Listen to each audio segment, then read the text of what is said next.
네, 오늘은 우리가 사무엘하 12장 말씀을 통해서 함께 주님께서 우리에게 주시는 교훈을 나눠보도록 하겠습니다.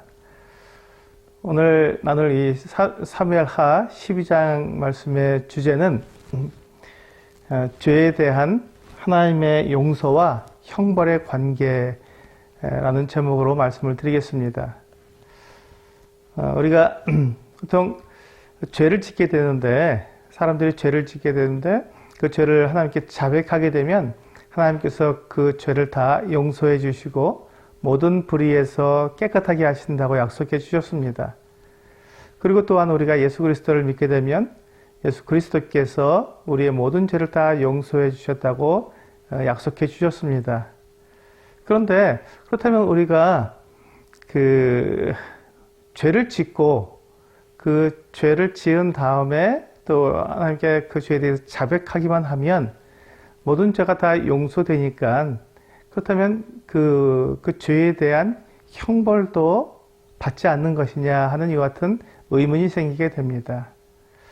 때때로 이와 같은 부분에서 우리가 잘못 오해해서 우리의 그 바른 신앙을 갖지 못하고 또 하나님을 오해하는 이와 같은 경우가 있는 것을 보게 되면서 오늘 사무엘하 12장을 통해서 이 죄에 대한 용서, 하나님의 용서와 그 형벌의 관계를 정확히 우리가 이해하게 되므로 우리가 더 올바른 신앙, 또 그리고 풍성한 신앙 가운데 우리가 살아갈 수 있게 되기를 원합니다. 하나님은 우리의 죄를 용서하시는 분이십니다. 그래서 하나님께서는 우리의 죄를 용서하셔서 우리와 함께 교제하기 원하시고 또 우리와 함께 풍성한 삶을 누리기를 원하십니다. 하지만 그렇다고 해서 하나님께서 우리가 지은 죄에 대한 형벌을 없애주시는 것은 아닙니다. 만약에 우리가 죄를 지었는데 그 지은 죄에 대해서 하나님께 자백함으로 용서가 되어서 그 이후에 우리가 그 죄에 대해 아무런 형벌을 받지 않게 된다면, 그 죄에 대한 대가를 우리가 치르지 않게 된다면, 그렇다면 그것은 하나님의 공의와 맞지 않습니다.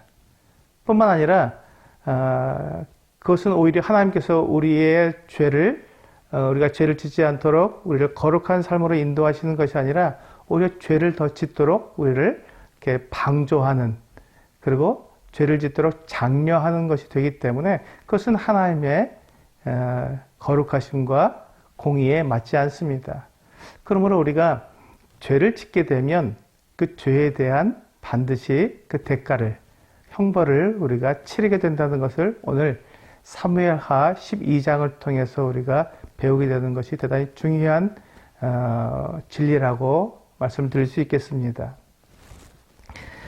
오늘 이제 이 12장 말씀은 11장에서 계속 연결되어 나오는 그 같은 내용입니다. 11장에서 다윗이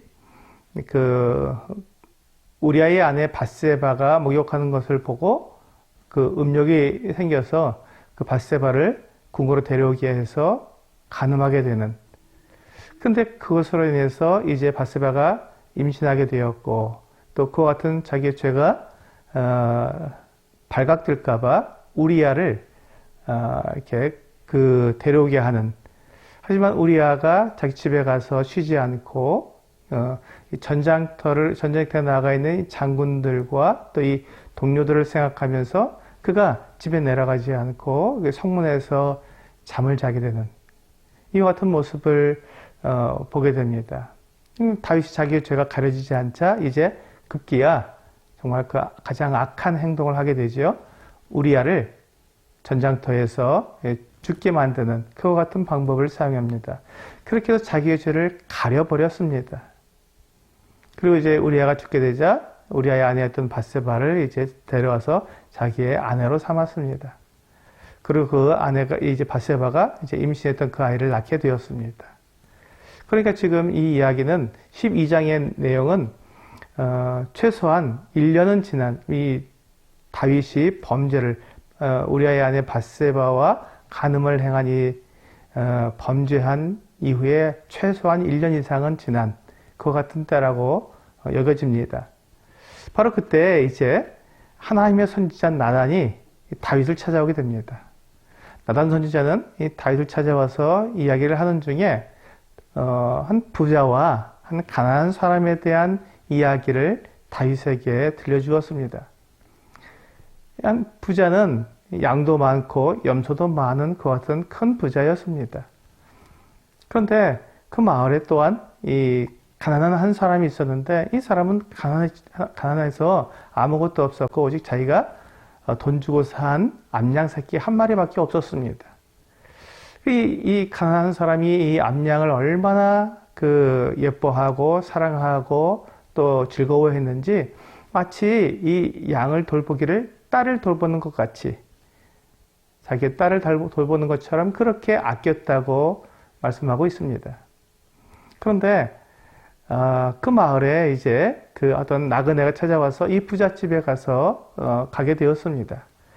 그래서 이 부자가 이 행인을, 이 나그네를 어떻게 대접할까 하다가 양을 잡아서 이제 대접하려고 했는데 자기 그렇게 많은 양이 있는 자기 양 중에서 한 마리를 잡아서 이 행인을, 이 나그네를 대접했으면 참 좋았을 텐데 자기 양이 아까운 거예요. 그 많은 양을 가지고 있었지만 그 중에 한 마리를 이 나그네를 위해서 대접한다는 게 아까웠습니다. 그래서 이 부자가 이 암양 새끼 한 마리를 정말 그렇게 애지중지 키우고 있는 이 가난한 이 사람에게 있는 이 암양을 빼앗아다가 그 양을 잡아서 이 행인을 대접하게 되었습니다. 이 이야기를 들은 다윗 왕이 너무나도 화가 났습니다. 도대체 그 사람이 누구냐? 그 사람 죽어야 한다. 그 사람은 정말 용서받지 못할 정말 악을 행했다. 라고 말하면서 그가 이제 이 가난한 사람에게 4배를 갚아야 한다. 라고 이야기를 했습니다. 다윗이 이렇게 노발대발하면서 굉장히 강한 반응을 보이자 나단이 이 다윗 왕에게 그 사람이 바로 당신입니다. 라고 말을 했습니다. 그 사람이 바로 당신입니다. 하나님께서 다윗 왕 당신에게 이 사울 왕의 모든 것을 다 가져다가 주지 않았습니까? 나라를 주었고 당신을 왕으로 삼았습니다. 그리고 당신에게 지금 모든 것들을 다 더해줬는데 혹시 당신에게 더 무엇이 필요한 것이 있었다면 하나님께 당신에게 주었을 것입니다. 그런데 당신은 당신의 그 풍요로운 그 많은 것들을 다 가지고 있었으면서 불구하고 우리아의 아내를 당신이 간음을 했고 그리고 더 나아가서 우리아까지 죽게 만들었습니다. 라고 이야기를 했습니다. 하나님께서 이 지금 다윗이 행한 이 행동에 대해서 11장 마지막 절에 뭐라고 하셨냐면 여호와의 앞에 여호와께서 보시기에 다윗이 악을 행하였다고 말씀하셨습니다. 그래서 지금 이 하나님께서 나단 선지자를 보내서 그 악을 이 다윗 왕이 행한 그 악한 행위에 대해서 하나님께서 지금 지적하고 계신 것입니다. 네가 바로 죄를 지었다라고 말씀하시면서 그러면서 네가 그 지은 죄 때문에 이 밧세바가 낳은 아이가 죽을 것이며 또 내 집에 칼이 끊이지 않을 것이고 그리고 내 아내들이 백주에 대낮에 다른 사람과 동침할 것이다 라고 그 형벌을 이야기해 주었습니다. 참 놀라운 것은요, 그때 다윗이 13절에 보시면 이와 같이 고백을 하고 있습니다. 다윗이 나단에게 이르되 내가 여호와께 죄를 범하였노라 하며 나단이 다윗에게 말하되 여호와께서도 당신의 죄를 사하셨나니 당신이 죽지 아니하려니와 이렇게 말씀하고 있습니다. 여기 보시면 지금 다윗은 왕입니다. 그래서 이 다윗은 지금 모든 전권을 가지고 있었고 고대의 왕으로서 누구든지 다 죽일 수 있고 누구든지 형벌을 가할 수 있는 그와 같은 사람이었습니다. 근데 그에게 찾아와서 이 나단 선지자가 당신이 바로 죄인입니다라고 그의 죄를 지적하게 되었을 때 놀랍게도 다윗은 나단의 그 말에 그가 엎드러져서 자기의 죄를 고백했습니다. 내가 여호와께 죄를 범하였다. 내가 여호와께 죄를 범하였노라라고 고백했던 것입니다. 굉장히 이 다윗은 이 하나님의 이와 같은 그 자기의 죄를 지적하심을 그가 알게 되었고 그 앞에서 그가 자기를 낮추었던 것입니다. 그래서 지금 다윗은 자기의 죄를 자백하고 내가 죄인입니다라고 그 자백했던 것입니다. 그러자 하나님께서 이 다윗을 용서해 주셨습니다. 참 놀랍게도 하나님께서 나단이 다윗에게 말하되 여호와께서도 당신의 죄를 사하셨나니 당신이 죽지 아니하려니와. 지금 이 다윗이 범한 이 죄는 죽어야 하는, 자기 목숨을 내놓아야 하는 그와 같은 그 사형에 해당하는 죄를 지었기 때문에 그가 죽어야 하겠지만 하나님께서 그를 용서하시고 그를 죽지 않게 하시겠다고 말씀해 주신 것입니다. 그러니까 하나님께서는 지금 다윗에게 이 나단을 보내서 다윗의 죄를 지적하면서 그가 자백하도록 그를 용서하시기 위해서 이 나단을 보내신 것을 알 수 있습니다. 그렇습니다. 하나님께서는 이와 같이 죄를 지은 사람이 그 회개할 수 있도록 자백하고 용서를 구할 수 있도록 하나님께서는 기회를 주십니다. 그래서 지금 나단을 통해서 다윗의 죄를 지적하고 그가 하나님 앞에 죄를 지었다고 자백함으로 그를 용서해 주시기 위해서 이 나단을 지금 보내신 것이죠. 다윗이 정말 하나님의 이 마음을 알고 하나님 앞에서 그가 자기 죄를 자백하게 되었습니다. 그때 하나님께서 그의 죄를 용서해 주셨습니다. 그렇습니다. 하나님은 이와 같이 용서하셔서 우리와 함께 교제하시기를 원하시는 분이십니다. 그런데 여기에서 이제 이 다음에 우리가 그렇게 죄가 용서되었는데 그렇다면 그 다윗이 지은 이 죄, 이 정말 끔찍한 죄에 대해서 그 아무런 그 형벌을 받지 않고 아무런 대가를 치르지 않고 아무런 징계도 없이 그냥 지나가게 되는 것인가 하는 것 같은 생각이 듭니다. 근데 그때 14절에서 이렇게 말씀하고 있습니다. 이 일로 말미암아 여호와의 원수가 크게 비방할 거리를 얻게 하였으니 당신이 낳은 아이가 반드시 죽으리이다 하고. 하나님께서는 다윗의 죄를 용서해 주시고 다윗을 죽지 않겠다고 말씀해 주셨지만 그러나 다윗이 지은 이 끔찍한 죄에 대한 형벌을, 징계를 시행하시겠다고 말씀하셨습니다. 그래서 이 다윗이 낳은 아이, 즉 밧세바가 낳은 그 아이가 죽을 것이라고 말씀해 주셨습니다. 그 이유가 뭐냐면 여호와의 원수가 크게 비방할 거리를 얻게 하였다. 즉 지금 이 하나님과 이스라엘에 대한 간증이 무너지게 되었다는 것입니다. 그렇습니다. 이 지금 지도자의 이와 같은 그 악행, 죄를 범함으로 말미암아서 하나님께서 원수들에 의해서 비방을 받게 되었고 이스라엘 나라가 원수들에 의해서 조롱을 받게 되는 이와 같은 상황에 놓여 있다는 것입니다.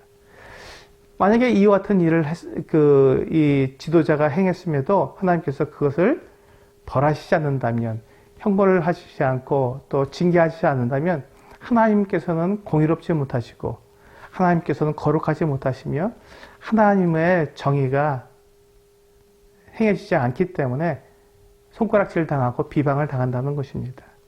그래서 하나님께서는 이 하나님과 이스라엘의 간증을 위해서 이 다윗을 징계하시겠다고 말씀하신 것입니다. 그렇습니다. 만약에 우리가 그 죄를 범하였는데도 그 죄에 대한 징계가 따라오지 않는다면 그것은 우리의 간증을 잃어버리는 것이며 우리가 그 거룩하고 또 정의로운 공의로운 하나님의 이와 같은 성품이 그 비방을 받게 되는 것입니다.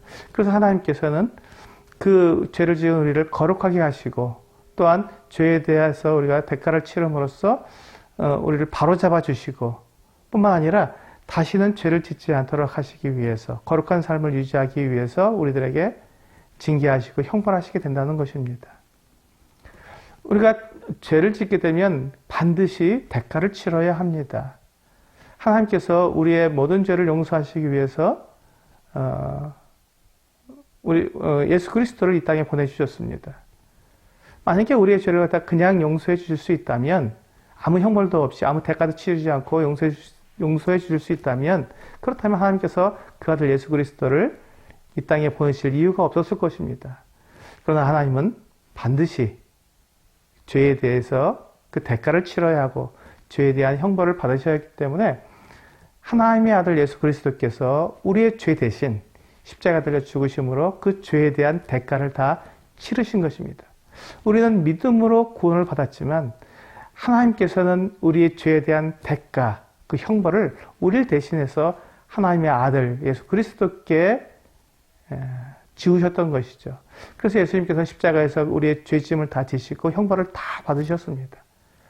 하나님의 아들, 그 거룩하시고 완전하시며 죄가 조금도 없으시고 이 세상의 모든 만물을 친히 지으신 그 하나님의 아들께서 친히 그 죄에 대한 대가를 치르셨다는 그 하나님의 아들께서 받으신 이 죄의 대가는 너무나도 크기 때문에 이 세상 모든 사람의 모든 죄를 다 용서하시기에 충분한 그 같은 가치가 있는 것입니다. 그렇습니다. 하나님께서는 죄에 대해서 반드시 그 대가를 요구하시며 형벌을 하십니다. 그러므로 우리가 오해하지 않아야 할 것은 내가 하나님 앞에 죄를 지었을 때 그 죄를 자백했기 때문에 나는 이제 죄가 용서되었고 나는 이제 아무런 형벌도 받지 않아 라고 오해하는 것입니다. 그렇지 않습니다. 때때로 어떤 사람들은 그렇게 가르치는 사람들도 있습니다. 우리가 더 이상 형벌을 받지 않는다. 그렇지 않습니다. 예수 그리스도를 믿은 사람들은 심판을 받지 않는 것이지 형벌을 받지 않는 것은 아닙니다.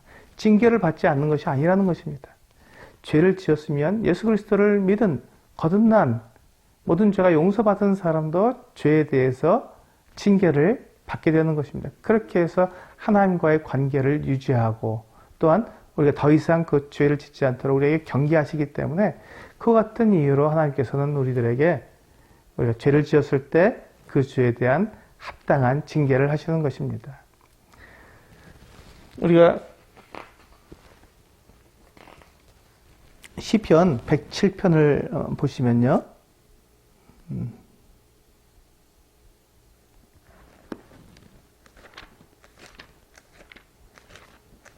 네, 우리 시편 107편 10절에서 16절입니다. 시편 107편 10절에서 16절 말씀을 같이 한번 읽어보겠습니다. 시편 107편 10절에서 16절 시작. 사람이 흑암과 사망의 그늘에 앉으며 곤고와 쇠사슬에 매임은 하나님의 말씀을 거역하며 지존자의 뜻을 멸시함이라. 그러므로 그가 고통을 주어 그들의 마음을 겸손하게 하셨으니 그들이 엎드러져도 돕는 자가 없었도다. 이에 그들이 그 환난 중에 여호와께 부르짖음에 그들의 고통에서 구원하시되 흑암과 사망의 그늘에서 인도하여 내시고 그들의 얽어맨 줄을 끊으셨도다. 여호와의 인자하심과 인생에게 행하신 기적으로 말미암아 그를 찬송할지로다. 그가 논문을 깨뜨리시며 쇠 빗장을 꺾으셨음이로다. 여기에 보시면 지금 10절에 사람이 흑암과 사망의 그늘에 앉으며 곤고와 쇠사슬에 매임은 사람들이 이 같은 고통을 당하고 고난을 당하고 어려움과 이 같은 괴로움을 당하는 그 이유가 무엇이냐면 그가 하나님의 말씀을 거역하며 지존자의 뜻을 멸시했기 때문이다. 그가 죄를 지었기 때문이다. 악을 행했기 때문에 하나님께서 그와 같은 형벌을 그에게 가하셨다고 말씀하고 있습니다. 그렇게 하시는 이유가 뭐냐면 그 결과가 12절에 그러므로 그가 고통을 주어 그들의 마음을 겸손하게 하셨다. 그렇습니다. 하나님께서는 그 사람의 마음을 낮추시려고 그래서 그들이 다시 하나님께 돌아오게 하려고 13절에 보시면 이에 그들이 그 환난 중에 여호와께 부르짖음에 그들의 고통에서 구원하시되 이렇게 말씀하고 있습니다. 하나님께서는 사람들을 하나님께로 다시 회복하기 위해서 그들을 겸손하게 하셔서 그들로 하여금 다시 하나님을 바라볼 수 있도록 하기 위해서 하나님께서는 그들에게 고통과 괴로움과 어려움을 주신다는 것입니다. 그들이 죄에 거하고 하나님을 멸시하게 되었을 때 그들에게 이와 같은 일들을 행하신다고 주님께서는 말씀하셨습니다. 또한 히브리서 12장, 우리 신약성경 히브리서 12장 말씀을 보시면 12장 6절에서 8절입니다. 히브리서 12장 6절에서 8절 말씀을 같이 한번 읽어보겠습니다. 시작. 주께서 그 사랑하시는 자를 징계하시고 그가 받아들이시는 아들마다 채찍질 하심이라 하였으니 너희가 참음은 징계를 받기 위함이라. 하나님이 아들과 같이 너희를 대우하시나니 어찌 아버지가 징계하지 않는 아들이 있으리요. 징계는 다 받는 것이거늘 너희에게 없으면 사생자요 친아들이 아니니라. 그렇습니다. 여기 보시면 하나님께서 그 사랑하시는 자를 징계하신다라고 말씀하셨습니다.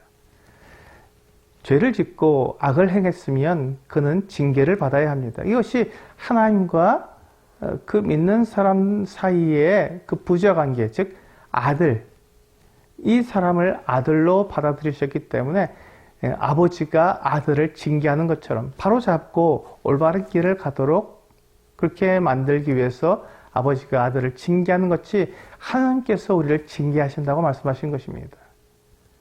그렇습니다. 하나님께서 우리를 용서하시지 않으셨다면 우리를 심판 가운데 던지실 것이고 그 심판의 소리가 영원한 멸망에 던져지겠지만 하나님께서 우리의 모든 죄를 다 용서하셨기 때문에 우리를 심판에 넘기시지 않으시고 우리를 하나님의 징계 가운데 두셔서 하나님의 그 공의로우심과 또 우리를 바로잡아서 거룩한 삶 가운데로 우리가 나아가고 하나님과 함께 교제하는 그 같은 대상으로 삼기 위해서 하나님께서 이와 같이 징계하셔서 우리를 바로잡아 주시는 것입니다. 이것이 하나님의 사랑이고 하나님의 은혜입니다. 우리 모두는 다 죄를 범할 수 있습니다. 다윗도 그렇게 죄를 범했습니다. 그때 하나님께서 다윗을 용서하셨지만, 다윗의 죄를 용서해 주셨지만 다윗이 받아야 할 그 징계가 있었던 것입니다. 그래서 그 다윗의 밧세바가 낳은 그 아들이 죽게 되었고, 다윗이 그 밧세바가 낳은 아들이 그 심한 그 병을 앓게 되었을 때 다윗이 하나님 앞에 금식하며 기도했습니다. 이 아이를 살려달라고 기도했습니다. 그러나 하나님께서는 약속대로 그 아이의 목숨을 거둬가셨습니다. 이것이 하나님의 징계의 시작입니다. 이것이 끝이 아닙니다. 하나님께서는 나단 선지자를 통해서 세 가지의 징계를 말씀하셨습니다. 다윗이 행한 그대로 그에게 징계가 임하도록 하셨습니다. 지금 첫 번째가 이 아들, 그 아들의 죽음이고, 두 번째는 그 다윗의 아내들이 다른 사람과 함께 대낮에 동침하게 된다는 이와 같은 형벌이었습니다. 그리고 세 번째는 다윗의 집에 칼이 계속해서 끊이지 않겠다고 하는 것입니다. 그것은 이와 같은 하나님의 그 징계는 다윗에게 그대로 이루어지게 되었는데, 다윗은 여러 명의 아내를 두었기 때문에 이렇게 이복 자녀들이 있었습니다. 근데 암논이라고 하는 이 아들이 다른 이복 누이인 다말을 연모했습니다. 그래서 압살롬이 다말의 친오빠였는데요. 압살롬의 친누이인 다말을 연모해서 그를 강간을 했습니다. 그러자 압살롬이 암논을 죽이게 되었죠. 이같이 가족 내에서 서로 이 같은 성적으로 또는 이 같은 상대방을 죽이는 이 같은 칼이 끊이지 않았던 것입니다. 그 이후에 압살롬이 이제 다윗이 그를 용서하고 받아주었을 때 오히려 다윗에게 반역을 일으켜서 다윗을 쫓아내고 자기가 왕이 되었습니다. 그리고는 다윗의 그 후궁들과 함께 그가 대낮에 동침을 하게 되었습니다. 그리고 이제 이 압살롬은 그 일로 인해서 이제 또 그가 죽게 되었죠. 그 반역이 실패해서 이제 죽게 되었습니다. 그리고 그 이후에 다윗이 이제 늙어서 이제 죽게 되었을 때 그 아도니아가 또한 다윗을 반역해서 그가 스스로 왕이 되었다고 천명했을 때 다윗이 솔로몬에게 그 왕위를 계승해주고 솔로몬으로 하여금 아도니아를 죽이게 했습니다. 이와 같이 계속해서 이 다윗의 생애 가운데 계속 이와 같은 그 칼이 또한 그 가족 내에 정말 끔찍한 이와 같은 좀 징벌이 임하게 된 것입니다. 이것이 바로 하나님께서 지금 다윗이 지었던 이 끔찍한 범죄, 그에 대한 합당한 대가를 치르게 하신 것입니다. 이렇게 함으로 하나님께서 공의로우시고 하나님께서 거룩하시며 사람들의 죄에 대해서 반드시 그 대가를 치르게 하심으로 사람들이 죄를 짓는 것을 기뻐하지 않으신다는 것을 나타내 보여주신 것입니다. 그리고 이와 같은 모습을 보면서 경계를 받아서 그 사람들이 죄를 짓지 못하도록 하나님께서 그렇게 교훈하신 것이지요. 그런데 하나님께서 이와 같이 그 다윗을 그 징계하시는 가운데 하나님께서는 또한 긍휼을 잊지 않으셨습니다. 그래서 다윗에게 다윗을 용서하신 것을 나타내 주셨는데, 우리 본문으로 돌아오시면요, 사무엘하 12장으로 돌아오셔서 보시면,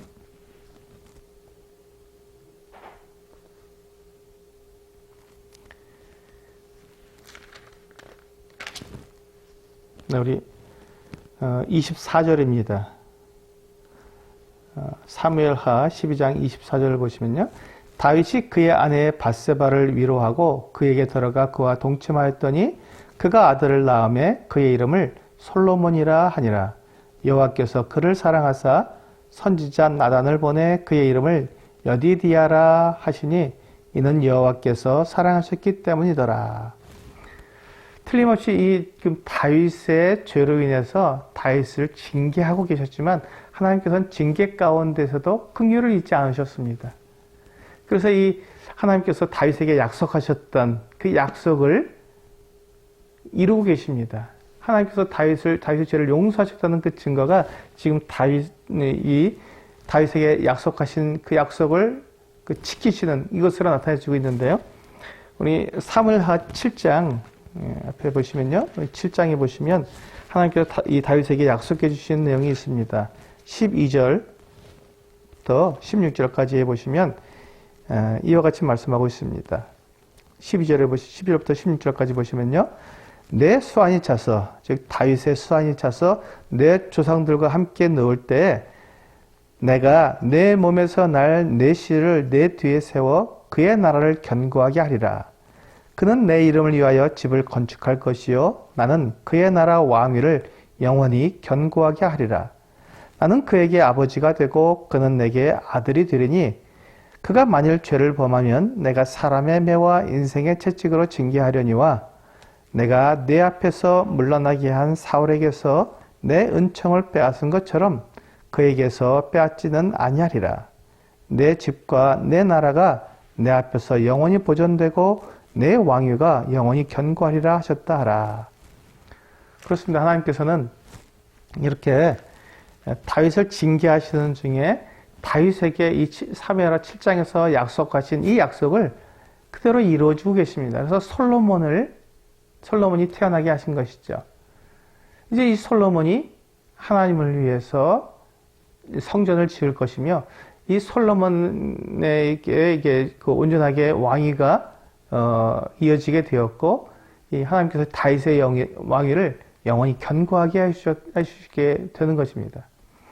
이 솔로몬이 태어났다는 이 소식이야말로 하나님께서 이 다윗을 용서하시고 그와 지금 교제하고 계시는, 그와 동행하고 계시는 모습을 우리들에게 보여주고 있는 것입니다. 이 솔로몬이 태어났을 때 하나님께서 솔로몬을 위해서 이름을 지어주십니다. 그 이름이 여디디아입니다. 여디디아라는 이름의 뜻은 여호와께서 사랑하시는 사람이란 뜻입니다. 하나님께서 이 솔로몬을 사랑하셨습니다. 즉 솔로몬은 지금 밧세바가 낳은 네 번째 아들입니다. 그렇기 때문에 이 솔로몬이 하나님께서 사랑하셨다는 것은 이제 다윗의 죄를 용서하셨다는 것이고 다윗과 함께 지금 동행하겠다고 하는 것을 나타내 주시는 것입니다. 그리고 두 번째, 하나님께서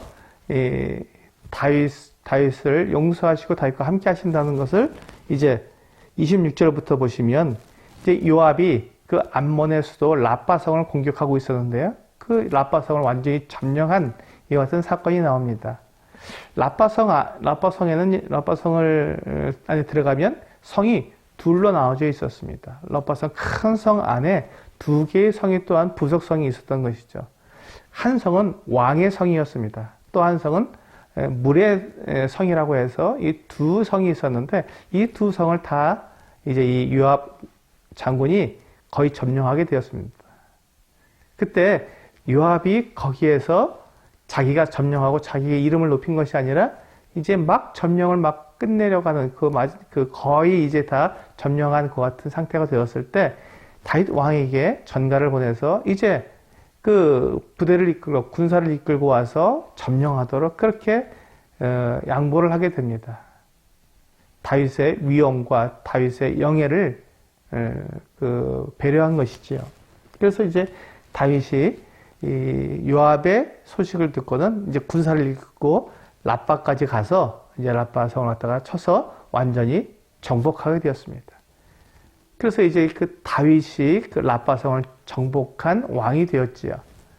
그리고는 그 암몬 백성들을 종으로 삼아서 이제 도끼질을 하게 하고 썰어질을 하게 만드는 그와 같은 일을 하게 되었습니다.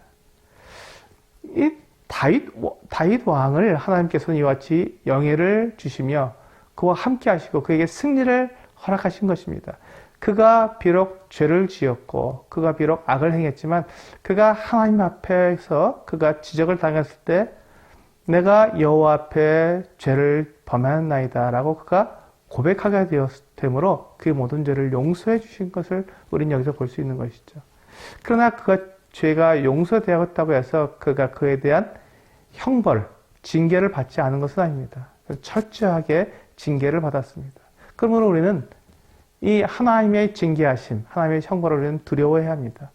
우리는 죄에 대해서 우리는 아무런 무감각하게 그냥 우리가 막 죄를 지어도 된다고 생각할 수 없습니다. 정말 두려운 일입니다. 하나님께서는 우리가 짓는 모든 죄에 대해서 하나님 그 대가를 요구하십니다.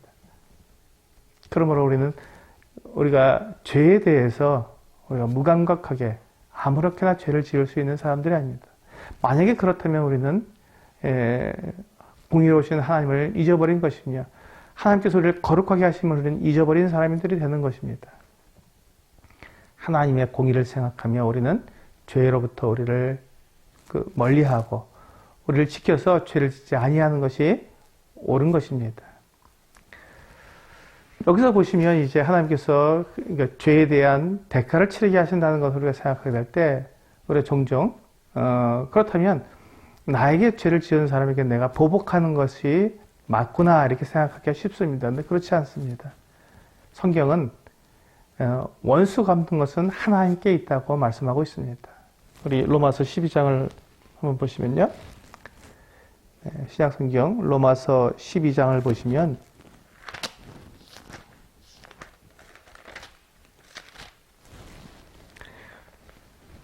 19절에서 21절입니다. 로마서 12장 19절에서 21절 말씀을 같이 한번 읽어보겠습니다. 19절에서 21절 시작. 내 사랑하는 자들아 너희가 친히 원수를 갚지 말고 하나님의 진노하심에 맡기라. 기록되었으되 원수 갚는 것이 내게 있으니 내가 갚으리라고 주께서 말씀하시니라. 내 원수가 줄이거든 먹이고 목마르거든 마시게 하라. 그리함으로 내가 숯불을 그 머리에 쌓아 놓으리라. 악에게 지지 말고 선으로 악을 이기라. 여기 보시면 하나님께서는 분명히 우리에게 말씀하십니다. 너희가 친히 원수를 갚지 말고 하나님의 진노하심에 맡기라고 말씀하고 있습니다. 하나님은 우리가 스스로 우리의 원수를 갚고 우리가 보복하는 것을 원하지 않습니다. 하나님은 공의로우신 분이십니다.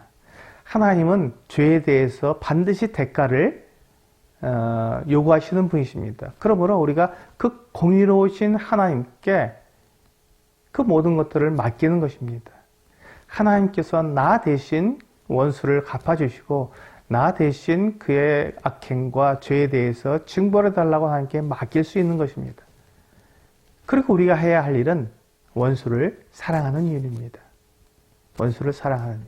우리가 할 수 있는 일, 하나님께서 우리에게 하라고 하신 일은 원수를 보복하고 원수에 대해서 우리가 되갚을 원수 갚는 것을 하는 것이 아니라 그 원수를 사랑하는 것입니다.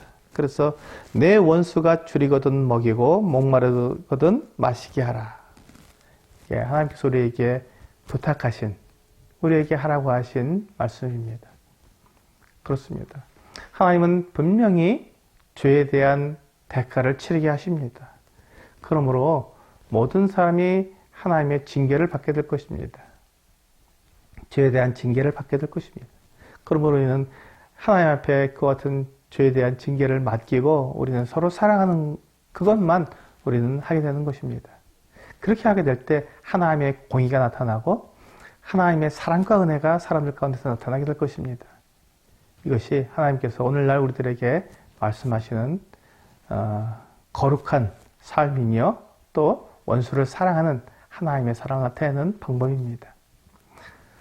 오늘 이 사무엘하 12장 말씀을 통해서 우리는 하나님 죄에 대해서 우리가 죄를 짓게 되었을 때 하나님께서 그에 대해서 어떻게 우리의 죄를 용서해 주시는지 그리고 또한 우리에게 형벌을 어떻게 형벌을 하시는지에 대해서 우리는 교훈을 받게 되었습니다. 죄에 대해서 하나님께서는 완전히 다 용서해 주시지만 우리의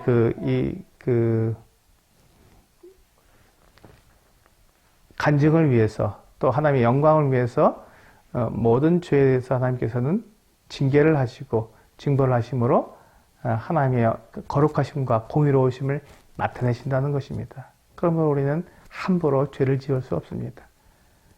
우리는 죄에 대해 무감각하게 이렇게 여기고 아무렇게나 죄를 지을 수 있는 사람들이 아닙니다. 우리는 거룩한 삶을 살아야 하며 하나님 앞에 거룩함으로 나아가는 사람들이 되어야 할 것입니다. 네, 오늘 로마서 사무엘하 12장 말씀을 통해서 죄와 형벌에 대한 분명한 교훈을 받게 되시길 원합니다. 기도하시겠습니다.